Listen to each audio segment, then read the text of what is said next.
সাগরদিঘি উপনির্বাচনে হাসি ফুটেছে জোটের মুখে এবং বড় জয় পেয়েছে বাম কংগ্রেস জোট। সামনেই রাজ্যের পঞ্চায়েত নির্বাচন, তার আগে বাম কংগ্রেস শিবিরের কাছে এই সাগরদিঘির উপনির্বাচন ছিল লিটমাস টেস্টের মতো। পঞ্চায়েতের আগে সেমিফাইনালে শেষ পর্যন্ত তৃণমূলকে টেক্কা বাম কংগ্রেস জোটের। সাগরদিঘি উপনির্বাচনে বাজিমাত করে দিয়েছে বাম সমর্থিত কংগ্রেস প্রার্থী বাইরন বিশ্বাস।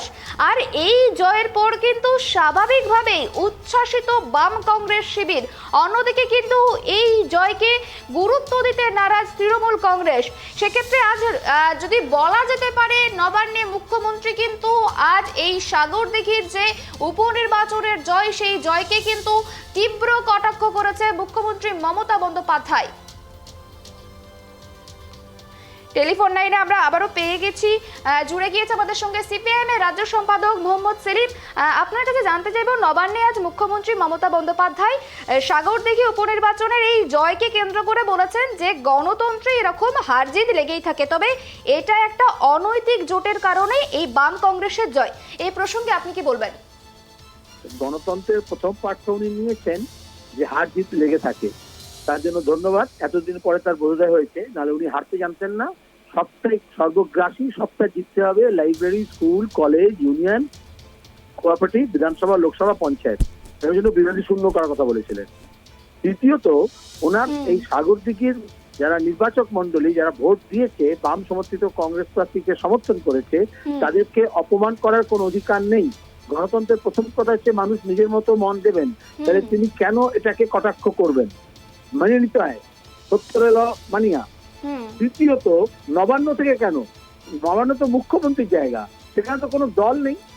তাহলে তিনি রাজ্যের মুখ্যমন্ত্রী হিসেবে কি করে সাগরদিঘির মানুষকে অপমান করেন বা এই জয়েন্ট পরাজয়কে কটাক্ষ করেন? তার জন্য তৃণমূল ভবনে তিনি প্রেস কনফারেন্স করতে পারতেন, জাতীয় পতাকা লাগিয়ে, বাংলার ব লাগিয়ে দিয়ে, সরকারি কাঠামোর মধ্যে দাঁড়িয়ে তিনি এই যে সরকারি যন্ত্রকে ব্যবহার করেন রাজনীতির স্বার্থে, আজকের কথাটা সেখানে তার প্রমাণ।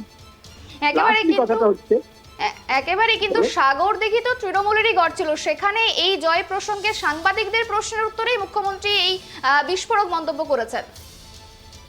সাংবাদিক প্রশ্নের উত্তর হলো, সেখানে তিনি রাজনীতি মন্তব্য করতে পারেন না। আর কার গড় ছিল?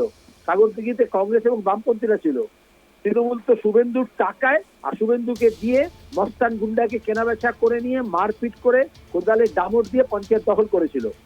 তারপরে ভোট হয়েছিল, মানুষ সমর্থন করেননি। সেজন্য আজকে মানুষ যখন কেন্দ্রীয় বাহিনী ছিল, পুলিশ যখন মদত দিতে পারেনি তৃণমূলকে, তখন দেখা গেল সেই গুন্ডামি মস্তানি চলেনি, মানুষ সেই ভোটটা দিয়েছেন।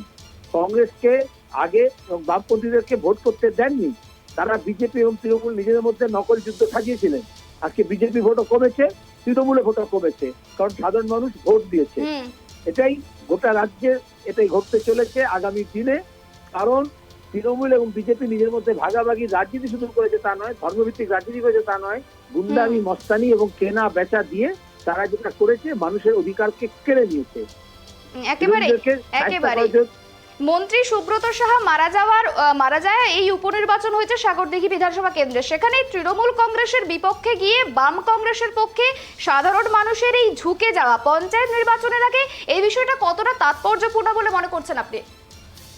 ভীষণ তাৎপর্যপূর্ণ, কারণ সাগরদিঘিতে তৃণমূল এবং বিজেপি দুজনেরই ভবিষ্যৎ ডুবেছে। আমরা মানুষকে ঐক্যবদ্ধ করছি, যাদেরকে জাত পাত, ধর্ম, বর্ণ, আদিবাসী, তপশিলি, রাজবংশী, হিন্দু, মুসলমান, মন্দির মসজিদের নাম করে ভাগ করা হচ্ছে, হিন্দিভাষী, উর্দুভাষী, বাংলাভাষী বলে।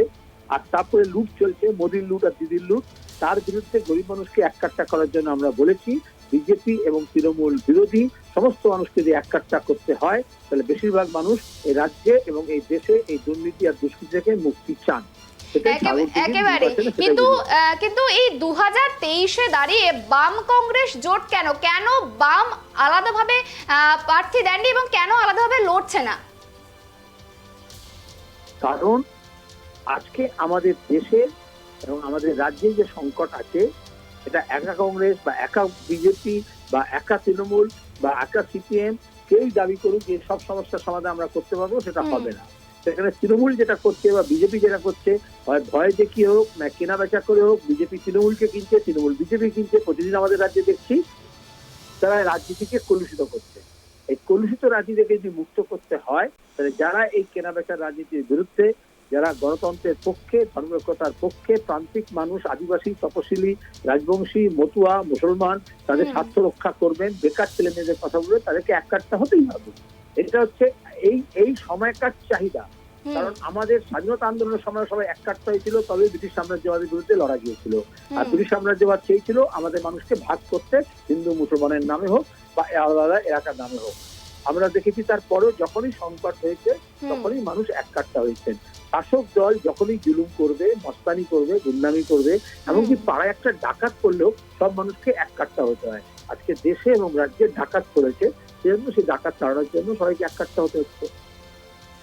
অশেষ ধন্যবাদ আপনাকে। যেমনটা জানতে পারলাম, আমাদের সঙ্গে টেলিফোন লাইনে জুড়ে ছিলেন মোহাম্মদ সেলিম, সিপিআইএম এর রাজ্য সম্পাদক। তিনি কিন্তু এক কথাই বলে দিলেন, এই যে দেশে যে ডাকাত পড়েছে সেই ডাকাতকে তাড়ানোর জন্য তাদেরকে একজোট হতে হয়েছে। তারা একজোট হয়ে লড়াই করেছে এবং একজোট হয়ে আগামী দিনে লড়াই করবে। তারপরেই সেই কারণেই কিন্তু এই একটা বিশাল বড় সাফল্য এসছে সাগরদিঘি উপনির্বাচনে। সেই ছবি কিন্তু সাধারণ মানুষের কাছে এখন স্পষ্ট, এখন পরিষ্কার।